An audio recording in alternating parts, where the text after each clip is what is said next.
সুপ্রিয় শ্রোতা বন্ধুরা, কেমন আছেন সবাই? নিশ্চয়ই ভালো। ভূতের গল্প শুনতে কেমন লাগে বলুন তো? আমার তো দারুণ লাগে। অনেক রাতে সমস্ত বাড়িঘর অন্ধকার করে চুপচুপ করে ভূতের গল্প শোনার মজাটাই অন্যরকম। আজকে একটা সুন্দর ছোট্ট ভূতের গল্প শোনাতে এসেছি। আপনারা আজকে শুনতে চলেছেন লেখক মঞ্জিল সেনের ছোট গল্প সাহসী। আর দেরি করব না, তাহলে চলুন শুরু করা যাক আজকের ভৌতিক গল্পটি। ভয় পেতে থাকুন এবং আমার সঙ্গেই থাকুন। সাহসী বলে বিজন আর অঞ্জনের নাম আছে। শুধু সাহসী নয়, দুঃসাহসী। পাড়াগাঁয়ে নির্জন শ্মশানে রাত কাটানো থেকে শুরু করে পোড়োবাড়িতে রাত্রিবাস কিছুই ওদের বাদ যায়নি। ভয় ডর বলে কিছুই ওদের অভিধানে নেই। ওরা বলে ওটা হলো মনের দুর্বলতা, দুর্বল মানুষের বিলাস। বিজনের বয়স 22 আর অঞ্জনের 23। দুজনেই বিজ্ঞান কলেজের ছাত্র। আসছে বছর ফাইনাল পরীক্ষা দেবে। সব কিছুই ওরা বৈজ্ঞানিক যুক্তি দিয়ে বিশ্লেষণ করবার চেষ্টা করে। ভূতের প্রসঙ্গ উঠলে হেসেই উড়িয়ে দেয়। বলে, যত সব গাঁজাখড়ি গল্প। আমরা ভূতের দেখা পাবার আশায় যেখানেই খবর পেয়েছি ছুটে গিয়েছি। কই, ভূত বাবাজি তো একবারও আমাদের দর্শন দিলেন না। সেদিন ওরা কফি হাউসে কয়েকজন বন্ধুর সঙ্গে আড্ডা মারছে। এক বন্ধু বলল শ্যামনগরে নাকি একটা ভূতের বাড়ি আছে। অনেক দিন আগে ওই বাড়িতে একজন আগুনে পুড়ে মারা গিয়েছিল। তারপর থেকেই ভূতের উপদ্রবে সবাইকে বাড়ি ছেড়ে পালাতে হয়েছে। এখন ওটা পোড়ো বাড়িই বলা চলে। ভয়ে কেউ সন্ধ্যের পর ও বাড়ির ত্রিসীমানায় ঘেঁষে না। ওরা দুই বন্ধু কথাটা হেসে উড়িয়ে দিল। বিজন বলল, ভূত আমাদের দেখা দেয় না, আমাদের ভয় পায়। অঞ্জন বলল, এমন উড়ো খবর শুনে অনেকবার ছুটে গেছি, কিন্তু শেষ পর্যন্ত পণ্ডশ্রমই হয়েছে, সব ফাঁকা বলি। যে খবরটা এনেছিল সে কিন্তু বলল শ্যামনগর হলো তার এক মেসোমশাইয়ের বাড়ি। অবশ্যই আপন মেসোমশাই নয়। সেখানে একটা কাজে গিয়ে খবরটা সে শুনেছে। যিনি বলেছেন তিনি বাজে কথা বলার লোক নন। ওই বাড়িটার নাকি অনেক দিন ধরে দুর্নাম আছে। সাহস করে কেউ রাত কাটাতে পারে না। একবার দুজন সাহসী তাই করতে গিয়ে ভিড়মি খেয়েছিল। শেষ পর্যন্ত বিজন আর অঞ্জন ঠিক করলো শ্যামনগরে যাবে, ব্যাপারটা দেখেই আসবে। শনিবার পড়ন্ত বেলায় ওরা শ্যামনগর পৌঁছালো। বন্ধুর কাছ থেকে বাড়িটার ঠিক অবস্থান আগে ওরা জেনে নিয়েছিল। স্টেশন থেকে বেশি দূরে নয়, আবার লোকালয়ের একটু বাইরে। রাত কাটাতে হলে কিছু খাবারের ব্যবস্থা করা দরকার। খালি পেটে কি আর ভূতের মোকাবেলা করা যায়? অবশ্যই ভূত যদি সত্যিই থাকে তো। ওরা একটা ছোলার মধ্যে টিফিন ক্যারিয়ারে রুটি আর কষা মাংস নিয়ে গিয়েছিল, সঙ্গে জলের বোতল আর ফ্লাস্কে চা। রাত জাগতে হলে চা না হলে চলে না। স্টেশন থেকে ওরা হাঁটা দিল। বাড়ি খুঁজে পেতে ওদের কষ্ট হলো না। সত্যিই পোড়ো বাড়ি। অনেকটা জমি নিয়ে আগাছা আর জঙ্গলে ভরে গেছে সেই জমি। বাড়িটা দোতলা। চুনবালি ঘষে ইটগুলো যেন দাঁত বের করে আছে। কার্নিশের এখানে ওখানে বট অশ্বত্থ গাছ গেড়ে বসেছে। আশেপাশে বাড়ির চোখে পড়ে না। বেশ গা ছমছম করা একটা পরিবেশ, তাতে কোনো সন্দেহ নেই। ওরা টর্চ আর এক প্যাকেট বড় মোমবাতি সঙ্গে নিয়েছিল। তবে সেদিন ছিল পূর্ণিমা, অন্ধকারের ভয় নেই। ওরা বাড়িটার কাছে দাঁড়িয়ে উকিঝুঁকি মারছে। এমন সময় একজন মাঝবয়সী মানুষকে ওদের দিকে এগিয়ে আসতে দেখল। ওদের দেখে লোকটি থমকে দাঁড়ালো, যেন অবাক হয়ে জিজ্ঞেস করলো, এখানে কাকে খুঁজছেন? বিজন হেসে জবাব দিল, ভূত। ভূত? লোকটি অদ্ভুত দৃষ্টিতে তাকালো। বোধহয় ওদের মস্তিষ্কের সুস্থতা সম্বন্ধে সন্দেহ জাগলো মনে। আসলে আমরা এই বাড়িটার কথা শুনে কলকাতা থেকে এসেছি। অঞ্জন এবার বলল, এখানে নাকি ভূতের উপদ্রবে কেউ টিকতে পারে না। তাই নিজের চোখে দেখতে এসেছি। আমাদের খুব ভূত দেখার শখ, বিজন কথার পিঠে যোগ করল। অনেক পোড়ো বাড়িতেই আমরা রাত কাটিয়েছি, কিন্তু ভূতের দেখা পাইনি। ভূতই বোধহয় আমাদের ভয় পায়। আপনাদের সাহস তো কম নয়, লোকটি এবার বলল। এখানে রাত কাটাবার জন্য কলকাতা থেকে ছুটে এসেছেন? এ বাড়ির কিন্তু সত্যি দুর্নাম আছে। আপনারা ভালো কাজ করেননি। হো হো করে হেসে উঠল ওরা। বুঝেছি, লোকটি বলল, আপনাদের খুব সাহস। তারপর একটু চুপ করে থেকে বলল, যদি ভরসা দেন তো একটা কথা বলি। বলেই ফেলুন, বিজন উৎসাহ দিয়ে বলল।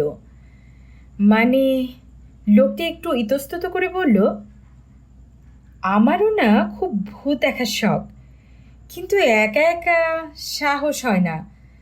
তা আপনারা যখন এসেছেন, মানে আপনারা যদি অনুমতি দেন, তবে আমিও আপনাদের সঙ্গে এখানে রাত কাটাতে পারি। সে তো খুব ভালো কথা, অঞ্জন বলল।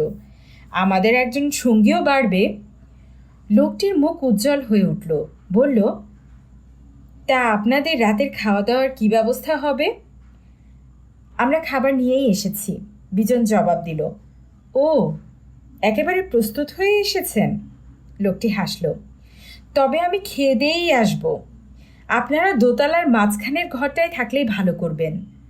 ওটাই একমাত্র রাত কাটাবার পক্ষে উপযুক্ত। বলেন তো আমি একটা শতরঞ্জি কি মাদুর আনতে পারি? তবে তো ভালোই হয়, বিজন বলল। ঘরটা নিশ্চয়ই খুব নোংরা হয়ে আছে। তার বলতে, লোকটি জবাব দিল। মানুষের বাস না থাকলে যেমন হয়। দাঁড়ান দাঁড়ান, আমি একটা ঝাঁটা আনছি। আপনারা ততক্ষণ ঘরটা পরিষ্কার করুন। 5 মিনিটের মধ্যে লোকটি একটি ঝাঁটা নিয়ে ফিরে এলো। সিঁড়ির ধাপগুলো কিন্তু আস্ত নেই, সাবধানে উঠবেন, লোকটি বলল। নইলে পড়ে গিয়ে ঘাড় ভেঙে আপনারাও ভূত হয়ে যাবেন। হ্যাঁ হ্যাঁ করে হেসে উঠল লোকটি। ওরা তাকে ধন্যবাদ জানিয়ে দোতলায় উঠতে লাগলো। লোকটি মিথ্যে ভয় দেখায়নি। সিঁড়িগুলো ভেঙে পড়েছে, যে কোনো মুহূর্তে ধ্বংসস্তূপে পরিণত হতে পারে। বাড়িটাও যে অনেক পুরনো সে বিষয়ে সন্দেহ নেই। মাঝখানের ঘরটাই ওরা বেছে নিল। অনেক দিনের ধুলো ময়লা জমেছে। ঘরটা ঝাড় দিয়ে একটু ভদ্রস্থ করতে বেশ খানিকটা সময় লাগলো। মাথার ওপর নীল আকাশে পূর্ণিমার চাঁদ স্নিগ্ধ সুধায় ঝলমল করছে চারিদিক। বিজ্ঞানের ছাত্র হলেও বিজন একটু আধটু কাব্যচর্চা করে। মুখে মুখে ছন্দ মিলিয়ে কবিতা আওড়ায়। রূপলী সন্ধ্যা ওর কাব্যিক মনে নাড়া দিল। আবৃত্তির সুরে ও বলে উঠল, ওগো চাঁদ, পুরাও মনের স্বাদ। ঘুমে যদি ওঠে হাই, আসে যদি অবসাদ, করে নাকো বরবাদ, ভূত দেখা শুধু চাই। বা, চমৎকার কবিতা বানিয়েছেন তো। হঠাৎ অন্ধকার থেকে কার কণ্ঠস্বরে ভূত দেখার মতোই চমকে পিছনে ফিরে তাকালো ওরা। তারপরই সিঁড়ি দিয়ে উঠে এলো লোকটি। তার হাতে একটা আধময়লা শতরঞ্জি। বলল, এর বেশি কিছু জোগাড় করতে পারলাম না। ওতেই হয়ে যাবে, অঞ্জন বলল। আপনি এর মধ্যেই খেয়ে এলেন? হ্যাঁ, আমি কাছেই তো থাকি। লোকটি হাসল। তাছাড়া আপনাদের সঙ্গে ভূত দেখার জন্য আমার মনটাও হাপিত্তেশ করছিল, তাই তাড়াতাড়ি চলে এলাম। ওরা শতরঞ্জি বিছিয়ে বসল। আচ্ছা, ভূতের ব্যাপারটা কি বলুন তো? বিজন লোকটিকে জিজ্ঞেস করল। গল্পটা রটল কেমন করে? সত্যিই কি কেউ ভূত দেখেছে?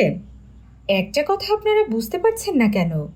লোকটি গম্ভীর হয়ে বলল, আজকালকার দিনে এমন জমি বাড়ি মিছিমিছি পড়ে থাকে কখনো? আসলে এই সম্পত্তি নিয়েই 3 ভাইয়ের মধ্যে ঝগড়া বেঁধেছিল। সে আজ বছর 25 তো হবেই। ছোট ভাই তেমন কাজকর্ম করতো না, একটু উদাসী প্রকৃতির ছিল। তাকে ঠকিয়ে ওপরে 2 ভাই সব বিষয় সম্পত্তি নিজেদের নামে করে নেবার মতলবে ছিল।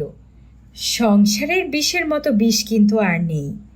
তার বীজ একবার মনে শেকড় গেঁথে বসলে তখন আর ভালো মন্দের বিচারের ক্ষমতা থাকে না মানুষের। আপনজন হয়ে ওঠে পরম শত্রু। বড় ভাইদের আচরণে ছোট ভাই মনে এত দুঃখ পেয়েছিল যে সে নিজের গায়ে কেরোসিন ঢেলে তাতে আগুন লাগিয়ে দিয়েছিল। সেই অবস্থায় যন্ত্রণায় সে সারা বাড়ি ছটফট করে বেরিয়েছিল আর অভিশাপ দিয়েছিল কেউ এই বিষয় সম্পত্তি ভোগ করতে পারবে না। তারপর থেকেই শোনা যায় এই বাড়িতে তার আত্মা কায়েম হয়ে বসেছে, সবাইকেই বাড়ি ছাড়া করেছে। বেঁচে থাকতে সম্পত্তির অধিকার সে পায়নি, কিন্তু মরে গিয়ে সবাইকে তাড়িয়ে পুরো বাড়িটাই দখল করে আছে। কেমন মজার ব্যাপার বলুন তো। নিজের রসিকতায় লোকটি হিহি করে উঠল, আর তখনই কাছ থেকে ভেসে এলো একটা কুকুরের কান্নার শব্দ। ওই শুনুন, লোকটি বলল, ওনারা ধারে কাছেই রয়েছেন। কুকুর ঠিক টের পায়। আপনারা খেয়ে নিন, রাত করবেন না। ওরা খেতে বসে গেল। লোকটিকে ওদের সঙ্গে বসতে বলেছিল, কিন্তু সে বলল তার পেটে আর জায়গা নেই। তারপর শুরু হলো অপেক্ষা, ভূত দেখার অপেক্ষা। ওরা দু বন্ধু তাস নিয়ে বসেছিল, সময় কাটাবার পক্ষে চমৎকার।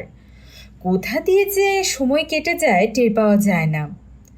রাত 1টা, 2টো, 3টে বেজে গেল। ওদের হাই উঠছে, ঘুমে চোখ জড়িয়ে আসছে। ধুত তেরি, হাতের তাস ছুঁড়ে বিজন বলে উঠল, এবারও পণ্ডশ্রম, মিছিমিছি ছুটে এলাম। তাই তো মনে হচ্ছে। অঞ্জন মুখ বাঁকালো। লোকে গল্প বানাতে পারলে আর কিচ্ছু চায় না। শেষের কথাগুলো সেই লোকটিকে ঠেস দিয়ে বলা। লোকটি কিন্তু বিদ্রুপ গায়ে মাখল না, বলল, সত্যিই তো আপনাদের অনেক হয়রানি হলো। অনেক আশা করে এসেছিলেন। আপনি তো বললেন এ বাড়িতে ভূত আছে, লোকে দেখেছে। বিজন একটু ঝাঁঝের সঙ্গেই বলল, চমৎকার একটা গল্পও শোনালেন। ভূত সবাইকে তাড়িয়ে সম্পত্তি দখল করছে। তাই তো জানি। লোকটি অপরাধীর মতো মাথা চুলকালো। তবে কই সে ভূত? অঞ্জন প্রায় খিচে উঠল। খুব প্রেম বলেছিলেন, এবার দেখান। দেখবেন? লোকটি আমতা আমতা করে বলল। কেন, আপনি দেখাবেন? বিজন ব্যঙ্গ করে বলে উঠল। মানে আপনারা কলকাতা থেকে এসেছেন। লোকটি মিনমিন করে বলল, আপনারা আমাদের অতিথি, আপনাদের ভয় দেখানো কি উচিত? আমরা অত ভয়টয় পাই না। অঞ্জন গম্ভীর গলায় বলল, তা যদি হতো তবে এখানে ছুটে আসতাম না। তা 100 বার। লোকটি ঘাড় দোলালো। আপনাদের সাহস আছে, স্বীকার করতেই হবে। কই, ভূত দেখাবেন বললেন যে? বিজন এবার হেসে উঠল। সত্যিই দেখতে চান? লোকটি সোজাসুজি বিজনের মুখের দিকে তাকালো। সত্যি না তো কি মিথ্যে? অঞ্জন মুখ বাঁকালো। যত সব ইয়ে। তা ভূত আমি দেখাতে পারি, মানে এ বাড়ির ভূত। লোকটি যেন একটু সংকোচের সঙ্গে বলল, কিন্তু সত্যি আপনারা ভয় পাবেন না তো? ভয় আমাদের কুষ্ঠিতে লেখা নেই। বিজন একটু বাঁকা হাসি হাসল। দেখান আপনার ভূত, কোথায় যেতে হবে বলুন, আমরা রাজি আছি। লোকটি উঠে দাঁড়ালো, বলল, আপনারা আমাদের অতিথি, কিন্তু কি করব, উপায় নেই। তারপরে ঘটল এক আশ্চর্য ঘটনা। ওদের চোখের সামনেই লোকটির গায়ের মাংস যেন খসে খসে পড়তে লাগলো। কয়েক মুহূর্তের মধ্যেই সেখানে দাঁড়িয়ে শুধু একটা নরকঙ্কাল। ডান হাতটা ওদের দিকে বাড়িয়ে হিহি করে হাসছে তো হাসছেই। অত বড় সাহসী 2 বন্ধুও মূর্ছা গেল। ওদের যখন জ্ঞান হলো, ভোরের আলো ঘরে ঢুকেছে। ওরা 2জন ছাড়া ঘরের আর কেউ নেই, এমনকি শতরঞ্জিটা পর্যন্ত নেই। আপনারা শুনছিলেন মঞ্জিল সেনের সাহসী গল্পটি, শুধুমাত্র গল্পমালা বাই লিজা এই চ্যানেলে। গল্পটি আপনাদের কেমন লাগলো অবশ্যই আমাকে জানাবেন। আমার বলা গল্প যদি আপনাদের পছন্দ হয়ে থাকে তাহলে লাইক এবং সাবস্ক্রাইব করতে ভুলবেন না। আপনাদের মাধ্যমে আমি এই সুস্থ বিনোদন সবার মধ্যে ছড়িয়ে দিতে চাই। এজন্য আপনাদের সাহায্য আমার একান্ত প্রয়োজন। পাশে থাকুন। আগামী দিনগুলোতে যেন আরও নতুন নতুন গল্প নিয়ে হাজির হতে পারি সেই দোয়া করবেন। আপনারা ভালো থাকুন, সুস্থ থাকুন। আল্লাহ হাফেজ।